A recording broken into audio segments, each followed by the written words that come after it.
सुस्वागतम आपके अपने YouTube चैनल हिंदी विजय में। हम आज कहानी देख रहे हैं आपके यूजीसी नेट के पाठ्यक्रम में शामिल कहानी हो या फिर आपके HP यानी कि हरियाणा असिस्टेंट प्रोफेसर के पाठ्यक्रम में शामिल कहानी हो या फिर आपका कोई भी स्टेट का जो टेट है उसमें शामिल कहानी हो, यानी कि जिस इन पाठ्यक्रम में शामिल कहानी जो आपकी धुलाई वाली है उस कहानी को हम यहाँ पर देख रहे हैं, उसकी पूरी समीक्षा हम यहाँ पर करेंगे।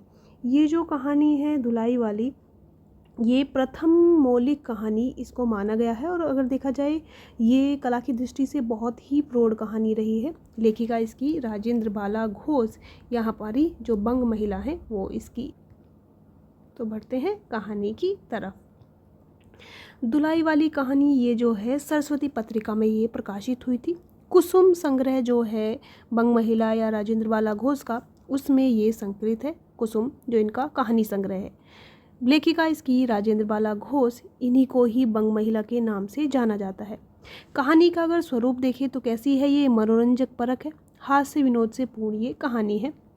इसमें जो स्थान है कौन कौन से आए हैं कहानी में भी हम देखेंगे। इसमें काशी है, काशी का दशाश्वमेध घाट है, गदोलिया है, आगरा है, मुगल सराय है, इलाहाबाद है और कलकत्ता है, सिकरौल स्टेशन है, राजघाट है, मिर्ज़ापुर है, नैनी है। इन स्थानों का यहाँ पर उल्लेख मिलता है। वर्णविषय जो है इसमें क्या है, यहाँ पर दो भाई हैं, चचेरे और ममेरे फुफेरे भाई हैं, दो कजिन्स की ये कहानी है, जिसमें क्या है मुगल सराय से इलाहाबाद की यात्रा इसमें दिखाई गई है। पात्र इसमें है वंशीधर है, कहानी का ये मुख्य पात्र है और ये इलाहाबाद का निवासी है। ये सतर्क है, विवेकशील है, उत्साही है और जानकी देई है, इनका ये पति है। नवल किशोर ये वंशीधर का ममेरा भाई है, प्रवृत्ति से ये बहुत हंसमुख है और यही जो है कहानी में दुलाई ओढ़ने वाला यानी कि दुलाई वाला यही नवल किशोर है। कहानी जब देखेंगे तो समझ आएगा। अगर देखा जाए कहानी पढ़ने से पूर्व ये चीज़ उद्घाटित करना एक अलग हो जाता है, लेकिन क्योंकि कहानी हम कॉम्पिटिटिव एग्ज़ाम के लिए पढ़ रहे हैं, परीक्षा के लिए पढ़ रहे हैं, तो ये आपको बताना ज़रूरी है। जानकी देई इन्हीं वंशीधर की ये पत्नी है। नवल किशोर के मजाक से ये चिढ़ती है। सीता जो है इसमें वंशीधर की साली है, आयु इसकी 10 वर्ष यहाँ पर बताई गई है। जानकी देई की ये बहन है।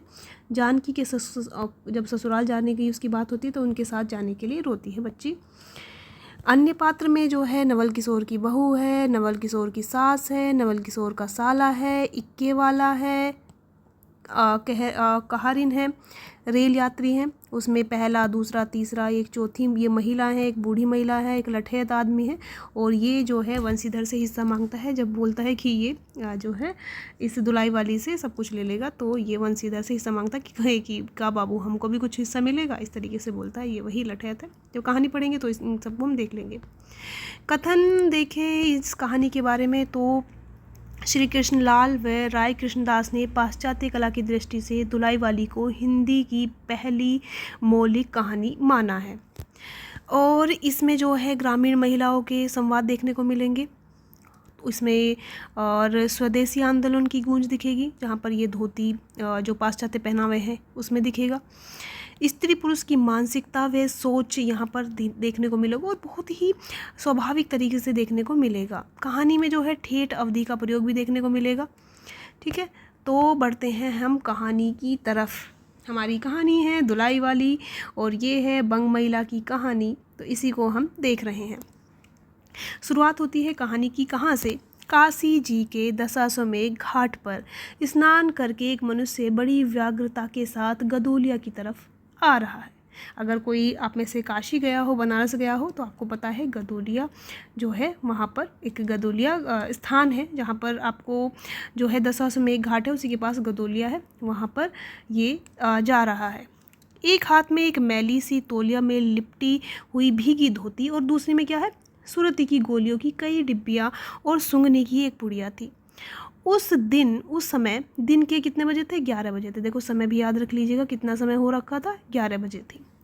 गदोलिया की बाईं तरफ जो गली है उसके भीतर एक और गली में दूसरी थोड़ी दूर पर एक टूटे से पुराने मकान में वह जा घुसा। मकान के पहले खंड में बहुत अंधेरा था। अब देखो यहाँ पर नहीं बताया गया कि किसके बारे में बात हो रही है, सिर्फ बताया गया है कि एक व्यक्ति गया है। ठीक है, तो यहाँ पर क्या है, ये दिखाया गया है, एक मनुष्य बताया गया है, और मनुष्य कौन है अब आप आगे देखिएगा। पर ऊपर की जगह मनुष्य के वासोपयोगी थी। नवागत मनुष्य धड़धड़ाता हुआ ऊपर चढ़ गया। वहाँ एक कोठरी में उसने हाथ की चीज़ें रख दी, जो भी ले रखा था, भीगी धोती थी, सुर्ती की गोलियां थी, मैली तौलियाँ थी, सब रख दी। और वहाँ पर क्या है, सीता सीता कहकर पुकारने लगा। क्या है, कहती हुई एक 10 बरस की बालिका आ खड़ी हुई। अब 10 बरस की बालिका आ गई है, ये चीज़ मैंने आपको बताया था। ठीक है, तो ये कौन थी, सीता थी। तब उस पुरुष ने कहा, सीता जरा अपनी बहन को बुला लाओ। देखो यहाँ सारे संबंध यहाँ पर देखने को मिल रहे हैं। तो कहानीकार ने, बंग महिला जी ने कैसे कहानी गठित की है वो भी आप देखते चलिए। अच्छा कहकर सीता गई और कुछ देर में एक नवीना स्त्री आकर उपस्थित हुई। उसे देखते ही पुरुष ने कहा, लो हम लोगों को तो आज ही जाना होगा। इस बात को सुनकर स्त्री को आश्चर्ययुक्त होकर और झुंझलाकर बोली, आज ही जाना होगा? क्यों भला आज कैसे जाना हो सकेगा? ऐसा ही था तो सवेरे भैया से कह देते। तुम तो जानते हो कि मुंह से कह दिया बस छुट्टी हुई। लड़की कभी विदा की होती तो मालूम पड़ता। आज तो किसी सूरत में जाना नहीं हो सकता। तुम आज कहती हो, हमें तो अभी जाना है। बात यह है कि आज ही नवल किशोर कलकत्ते से आ रहे हैं। नवल किशोर कहाँ से आ रहे हैं? कलकत्ते से आ रहे हैं। आगरे से अपनी नई बहू को भी साथ ला रहे हैं। सो उन्होंने हमें आज ही जाने के लिए इसरार किया है। हम सब लोग मुगल सराय से साथ ही इलाहाबाद चलेंगे। उनका तार मुझे घर से निकलते ही मिला। इसी से मैं झट नहा धोकर लौट आया। बस अब करना ही क्या है, कपड़ा वपड़ा जो कुछ है बांध बूंद कर घंटे भर में खा पी कर चली चलो। जब हम तुम्हें विदा करने आए ही हैं, तब कल के बदले आज ही सही। अब ये कौन बोल रहा है? हमारा जो है वंशीधर जी बोल रहे हैं। ठीक, किससे बोल रहे हैं ये कथन? ये बोल रहे हैं जानकी दई से। जानकी दई अर्थात अपनी पत्नी से बोल रहे हैं। और कौन आ रहे हैं? नवल किशोर आ रहे हैं अपनी पत्नी के साथ। कहाँ से? आगरे से। और ये कहाँ पर है?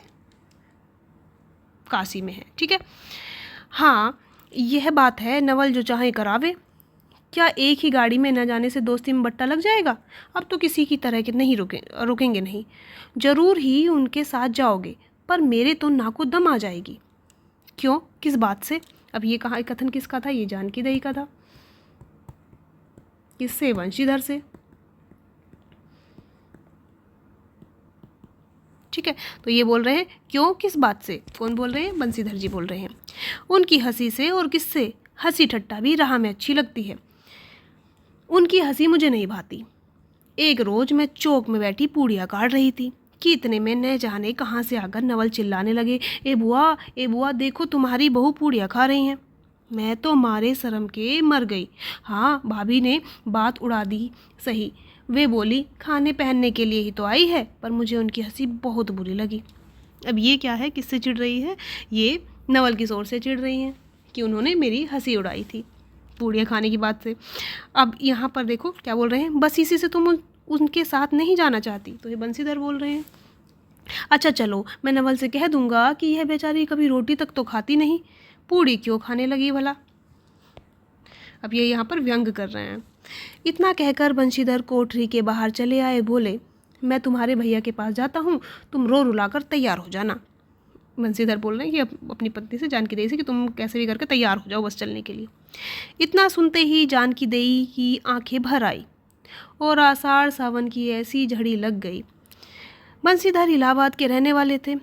बंशीधर बनारस में ससुराल है। स्त्री को विदा कराने आए हैं। ससुराल में एक साली और सास के सिवा और कोई नहीं है। अब यहाँ पर देखा जाए तो बंशीधर का पूरा परिचय यहाँ पर मिल गया है कि बंशीधर कौन है, इलाहाबाद के रहने वाले हैं, बनारस ससुराल है, स्त्री को लेने आए हैं। ससुराल में कौन है? एक साला है, एक साली है और एक सास है। और नवल किशोर इनके दूर के नाते के ममेरे भाई हैं। ममेरा भाई कौन है? नवल किशोर है। पर दोनों में मित्रता का ख्याल अधिक है, दोनों में गहरी मित्रता है, दोनों एक जान दो काबिल हैं। तो यहाँ पर क्या है, इनके मित्र हैं, बहुत गाढ़े मित्र हैं। तो सारी बात यहाँ पर अगर देखी जाए बंशीधर के बारे में पूरा, यहाँ पर इनके बारे में पूरा परिचय दे दिया है लेखिका ने। उसी दिन बंशीधर का जाना स्थिर हो गया। सीता बहन के संग जाने के लिए रोने लगी। माँ रोती धोती लड़की की विदा की सामग्री इकट्ठा करने लगी। जानकी देवी भी रोते ही रोते तैयार होने लगी, रोती भी रही तैयार भी होती रही। कोई चीज़ भूलने पर धीमी आवाज़ से माँ को याद भी दिलाती गई। 1 बजने पर स्टेशन जाने का समय आ गया। धीरे धीरे क्या है, 1 बज गया, तो 1 बजे पर क्या है, स्टेशन जाने का समय आ गया। अब गाड़ी या इक्का लाने कौन जाए। ससुराल वालों की अवस्था अब आगे की सी नहीं कि 2-4 नौकर चाकर हर समय बने रहे। सीता के बाप के न रहने से काम बिगड़ गया है। पैसे वाले के यहाँ नौकर चाकरों के सिवा और 2-4 खुशामद घेरे रहते हैं। छूछे को कौन पूछे। एक कहारिन है सो भी इस समय कहीं गई है। साले राम की तबीयत अच्छी नहीं है, यानी कि साले की तबीयत अच्छी नहीं है। वे हर घड़ी बिछोने से बातें करते रहते हैं, यानी कि हर समय लेटे रहते हैं। तिस पर भी आप कहने लगे मैं ही धीरे धीरे जाकर कोई सवारी ले आता हूँ, नज़दीक तो है। फिर भी बोलने लगे साले की, चलो मैं ही ले आता हूँ। बंसीधर बोले नहीं नहीं, तुम क्यों तकलीफ़ करोगे, मैं ही जाता हूँ। जाते जाते बंसीधर विचारने लगे कि इक्के वाले की सवारी तो भले घर की स्त्रियों के बैठने लायक नहीं होती, कि मैं इक्का नहीं लेके आऊँगा। इक्के की सवारी अच्छे घर की औरतों के लिए, स्त्रियों के लिए बैठने लायक नहीं होती, क्योंकि एक तो इतने ऊंचे पर चढ़ना पड़ता है, दूसरे पराये पुरुष के संग एक साथ बैठना पड़ता है। मैं एक पालकी गाड़ी ही लूँगा, उसमें सब तरह का आराम रहता है। पर जब गाड़ी वाले ने 1.5 रुपये किराया मांगा, तब बंसीधर ने कहा चलो इक्का ही सही। अब यहाँ पर देखो कैसे मानसिकता परिवर्तित होती है, पैसे कहीं ना कहीं मायने रखते हैं। कि जब कहा ना कि इक्के में 1.5 रुपये लगेगा, उस समय का 1.5 रुपये बहुत मायने रखता था, तो 1.5 रुपये किराया लगता। तब बंसीधर ने कहा चलो इक्का ही सही, पहुँचने से काम। कुछ नवल किशोर तो यहाँ से साथ है नहीं, इलाहाबाद में देखा जाएगा, इलाहाबाद में इक्का कर लिया जाएगा, सॉरी वो कर ली जाएगी पालकी गाड़ी। बंसीधर इक्का ले आए और जो कुछ असबाब यानी कि सामान को बोलते हैं, जो कुछ भी असबाब था इक्के पर रख कर आप ही बैठ गए। जानकी देवी बड़ी विकलता से रोती हुई इक्के पर जा बैठी। पर इस अस्थिर संसार में स्थिरता कहाँ, यहाँ कुछ भी स्थिर नहीं। कितनी अधिक अगर देखा जाए तो यहाँ पर क्या है, कितना अच्छी अगर दर्शन दिखाया गया कि इस अस्थिर संसार में स्थिरता कहाँ, इस स्थिर संसार में स्थिरता कहाँ, यहाँ कुछ भी स्थिर नहीं। इक्का जैसे जैसे आगे बढ़ता गया वैसे वैसे जानकी की रुलाई भी कम होती गई। सिकरौल स्टेशन के पास पहुँचते पहुँचते जानकी अपनी आंखें अच्छी तरह पहुँच चुकी थी, यानी कि रोना वोना बंद हो चुका था। दोनों चुपचाप चले जा रहे थे कि अचानक बंसीधर की नज़र अपनी धोती पर पड़ी।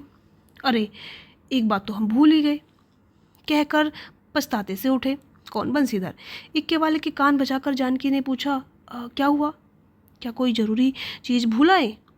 नहीं, एक देसी धोती पहन कर आना था, सो भूल कर विलायती ही पहन आए। नवल कट्टर स्वदेशी हुए, तो यहाँ पर क्या है, स्वदेशी की गूंज दिखाई दे रही कि स्वदेशी वस्तुओं का उपयोग करूँ। नवल कट्टर स्वदेशी हुए हैं ना, वे बंगालियों से भी बढ़ गए हैं। देखेंगे तो 2-4 सुनाए बिना न रहेंगे, और बात भी ठीक है, नाहक विलायती चीज़ें मोल लेकर क्यों रुपयों की बर्बादी की जाए। देसी लेने से भी दाम लगेगा सही, पर रहेगा तो देश में ही। जानकी जरा भौहें टेढ़ी करके बोली, धोती तो धोती, पहनने से काम, क्या यह बुरी है। इतने में स्टेशन के कुलियों ने आ घेरा। स्टेशन में क्या है, कुलियों ने आ घेरा। बंसीधर एक कुली करके चले। इतने में इक्के वाले ने कहा इधर से टिकट लेते जाइए, पुल के उस पार तो ड्योढ़े दर्जी का टिकट मिलता है। बंसीधर फिर कर बोले अगर मैं ड्योढ़े दर्जी का ही टिकट लूँ तो। इक्के वाला चुप हो रहा। इक्के की सवारी देखकर इसने ऐसा कहा, यह कहते हुए बंसीधर आगे बढ़ गए। यथा समय रेल पर बैठकर बंसीधर राजघाट पार करके मुगल सराय पहुँचे। वहाँ पुल लांघकर दूसरे प्लेटफॉर्म पर जा बैठे। आप नवल से मिलने की खुशी में प्लेटफॉर्म के इस छोर से उस छोर तक टहलते रहे। देखते देखते गाड़ी का धुआं दिखलाई पड़ा। मुसाफिर अपनी अपनी गठरी संभालने लगे। रेल देवी, अब देखो रेल को क्या बोले, ट्रेन को रेल देवी कहा गया है। थोड़ा व्यंग्यात्मक अगर कहानी ली है तो सबको ही व्यंग रूप में, जैसे साले को साले राम कहा है, तो रेल देवी भी अपनी चाल धीमी करती हुई गंभीरता से आ खड़ी हुई। और अगर देखा जाए तो रेल का मानवीकरण कर दिया गया है यहाँ पर। बंसीधर एक बार चलती गाड़ी ही में शुरू से आखिर तक देख गए, पर नवल का कहीं पता नहीं। बंसीधर फिर गाड़ी पर दोहरा गए, तिहरा गए, भीतर घुस घुस कर एक एक डिब्बे को देखा, किंतु नवल ना मिले। हम नवल ने आने के लिए तार तो भेजे था, लेकिन नवल उनको नहीं मिले। एक बार गए, 2 बार गए, 3 बार गए, लेकिन नवल उन्हें नहीं दिखे। अंत को आप खिजला उठे और सोचने लगे कि मुझे तो वैसे ही चिट्ठी लिखी और आपने आए, मुझे अच्छा उल्लू बनाया। अच्छा जाएंगे कहाँ, भेंट होने पर समझ लूँगा। सबसे अधिक सोच तो इस बात का था कि जानकी सुनेगी तो ताने पर ताने मारेगी। और ये तो पता ही है, आपने देखा भी होगा कि नारी ताना तो नहीं छोड़ती है मारने से। सबसे अधिक सोच इस बात का था कि जानकी सुनेगी तो ताने पर ताने मारेगी। पर अब सोचने का समय नहीं। रेल की बाट ठहरी, बंसीधर झट चढ़ गए और जानकी को लाकर जनानी गाड़ी में बिठाया, यानी कि उनको लेडीज़ कंपार्टमेंट में बैठा दिया। वह पूछने लगी, नवल की बहू कहाँ है? वह नहीं आई, कोई अटकाव हो गया? कहकर आप बगल वाले कमरे में जा बैठे, यानी कि दूसरे उसमें जाके बैठे ट्रेन कोच में।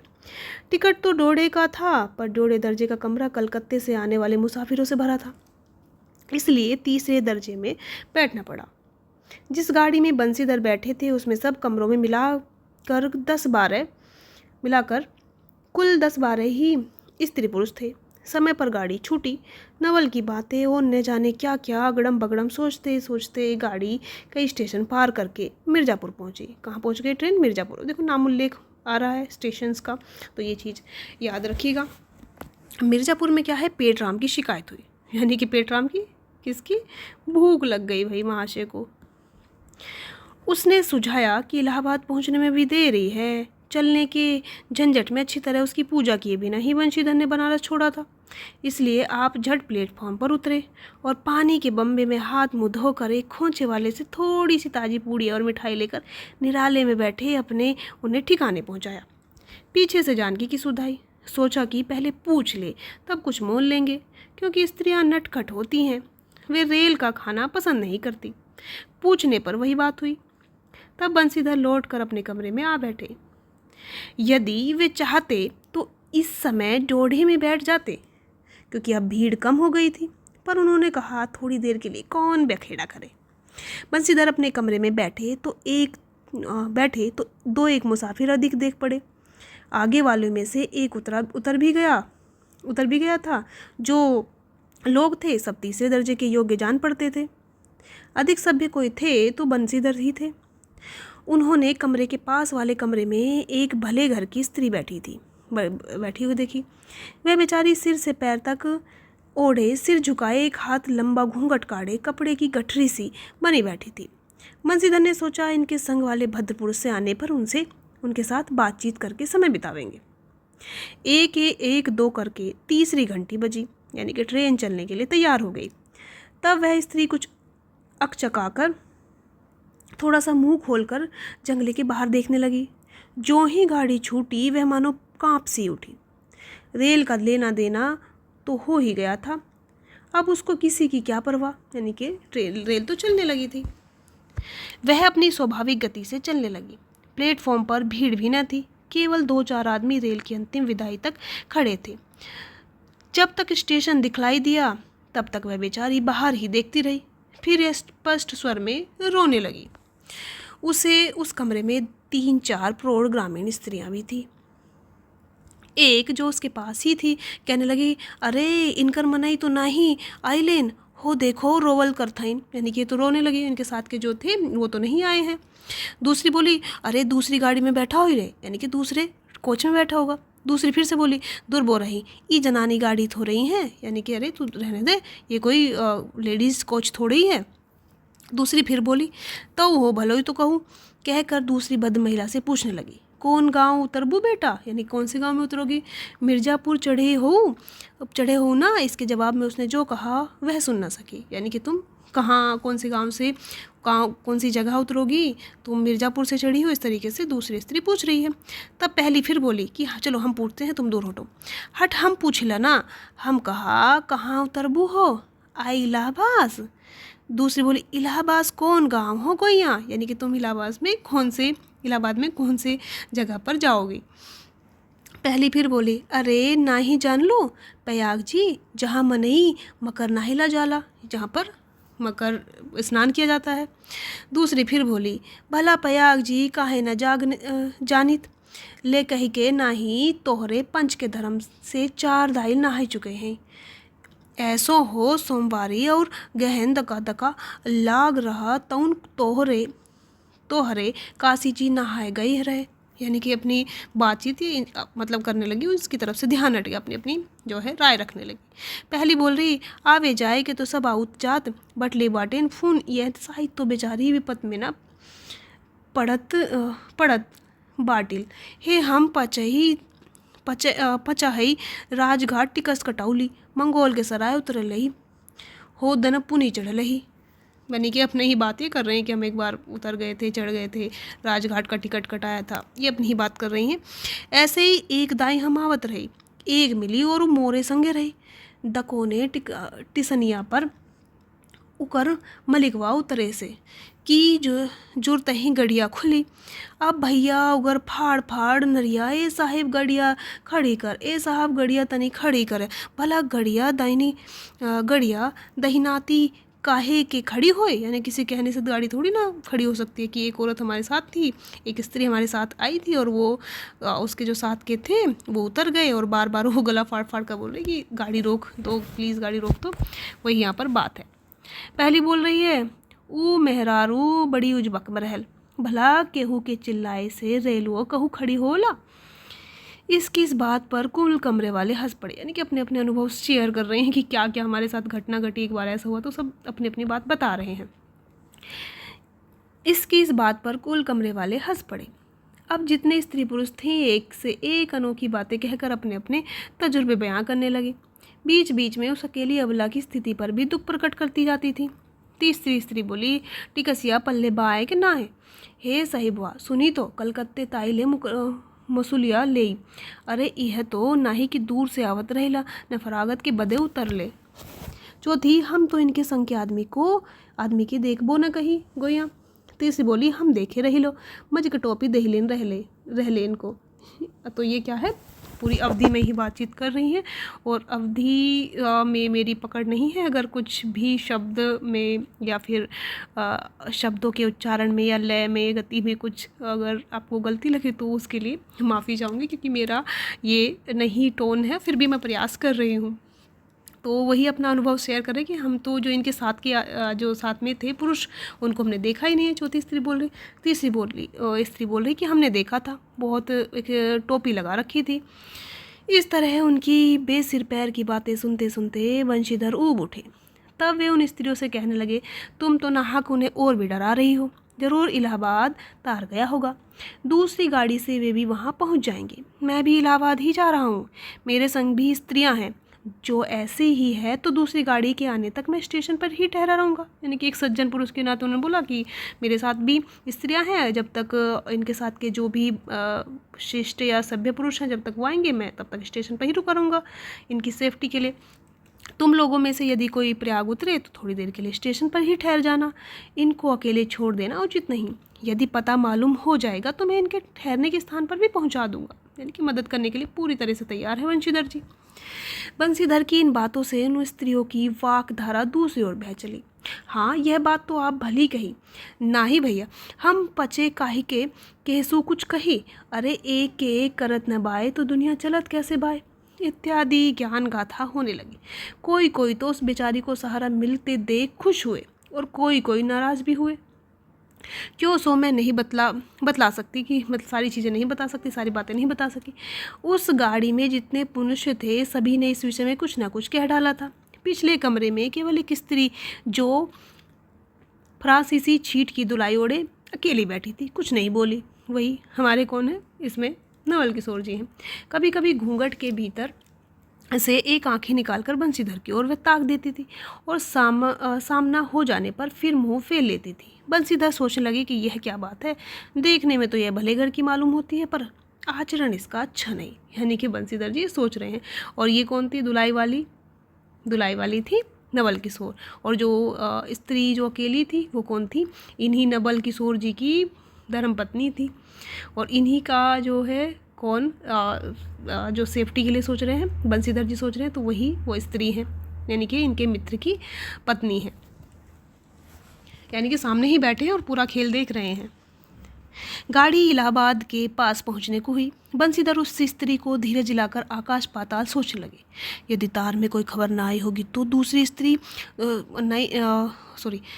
यदि तार में कोई खबर ना आई होगी तो दूसरी गाड़ी तक स्टेशन पर ही ठहरना पड़ेगा, और जो उससे भी कोई ना आया तो क्या करूँगा। जो हो, गाड़ी नैनी से छूट गई, यानी कि अब लगभग प्रयाग तक पहुंच गई है। अब साथ ही उन अशिक्षिता स्त्रियों ने फिर मुँह खोला कि भैया जो केहू बिना टिकट के आवत होए तो ओकर का सजा होला, यानी कि अगर कोई बिना टिकट के आएगा तो उसको क्या सजा हो सकती है। अरे ओका ई ना ही चाहत रहा कि मेहरारू के तो बैठा देहलेन और अपन तउन टिकस ले के चल दहलेन। किसी किसी आदमी ने तो यहाँ तक तोड़ मारी कि रात को बंसीधर इसके जेवर छीनकर रफू चक्कर हो जाएंगे। उस गाड़ी में एक लाठी वाला भी था। उसने खुल्लम खुल्ला कह डाला, का बाबूजी कुछ हमरो साझो, यानी कि जो भी जो जेवर आप छीन लोगे उसमें से हमारा भी कुछ साझा होगा। ये लाठी वाला बोल रहा है। इस बात पर बंशीधर क्रोध से लाल हो गए। उन्होंने इसे खूब धमकाया। उस समय तो वह चुप हो गया, पर यदि इलाहाबाद उतरता तो बंशीधर से बदला लिए बिना न रहता। बंशीधर इलाहाबाद में उतरे। एक बुढ़िया को भी वहाँ उतरना था। उससे उन्होंने कहा कि उनको भी अपने संग उतार लो। फिर उस बुढ़िया को उस स्त्री के पास बिठाकर आप जानकी को उतारने गए। जानकी से सब हाल कहने पर वह बोली, अरे जाने भी दो, किस बखेड़े में पड़े हो। पर बंसीधर ने न माना। जानकी को और उस भद्र महिला को एक ठिकाने बिठाकर आप स्टेशन मास्टर के पास गए, यानी कि वो भद्र महिला कौन थी, उनके मित्र की ही धर्मपत्नी थी। बंसीधर के जाते ही वह बुढ़िया, जिसे उन्होंने रखवाली के लिए रख छोड़ा था, किसी बहाने से भाग गई। अब तो बंसीधर बड़े असमंजस में पड़े। टिकट के लिए वह खड़ा होगा क्योंकि वह स्त्री बेटिकट है। लौट कर आए तो किसी को न पाया। अरे ये सब कहाँ गई, यह कहकर चारों तरफ देखने लगे, कहीं पता नहीं। इस पर बंशीधर घबराए। आज कैसी बुरी साइत में पड़े।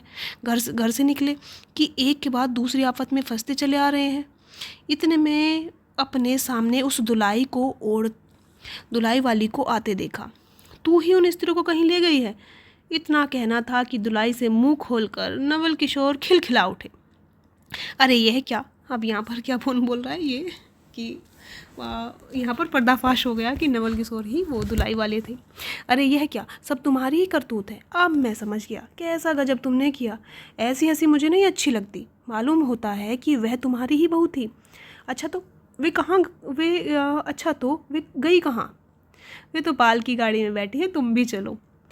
नहीं, मैं सब हाल सुन लूँगा तब चलूँगा। हाँ, यह तो कहे तुम मिर्ज़ापुर में कहाँ से आ निकले। मिर्ज़ापुर नहीं, मैं तो कलकत्ते से, बल्कि मुगल सराय से ही तुम्हारे साथ चला आ रहा था। तुम जब मुगल सराय में मेरे लिए चक्कर लगाते थे तब मैं जोड़े दर्जे में ऊपर वाले बेंच पर लेटा तुम्हारा तमाशा देख रहा था। फिर मिर्ज़ापुर में जब तुम पेट के धंधे में लगे थे मैं तुम्हारे पास से निकल गया, पर तुमने न देखा।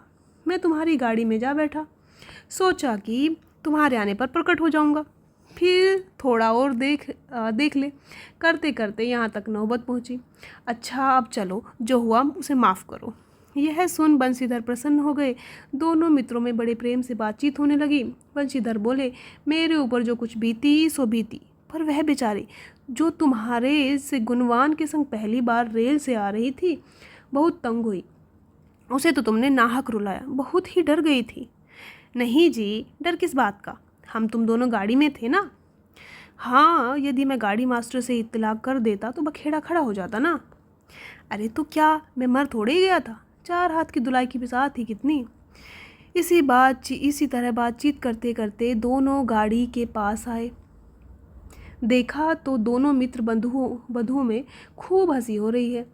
जानकी कह रही थी, अरे तुम क्या जानो इन लोगों की हंसी ऐसी ही होती है। हंसी में किसी के प्राण भी निकल जाए तो भी इन्हें दया ना आवे। खैर दोनों मित्र अपनी अपनी घरवाली को लेकर राजी खुशी घर पहुँचे और मुझे उनकी यह राम कहानी लिखने से छुट्टी मिली। और इसी के साथ ये कहानी होती है समाप्त। लेखिका है बंग महिला राजेंद्र बाला घोष जी। तो आज के लिए इतना ही, फिर मिलते हैं।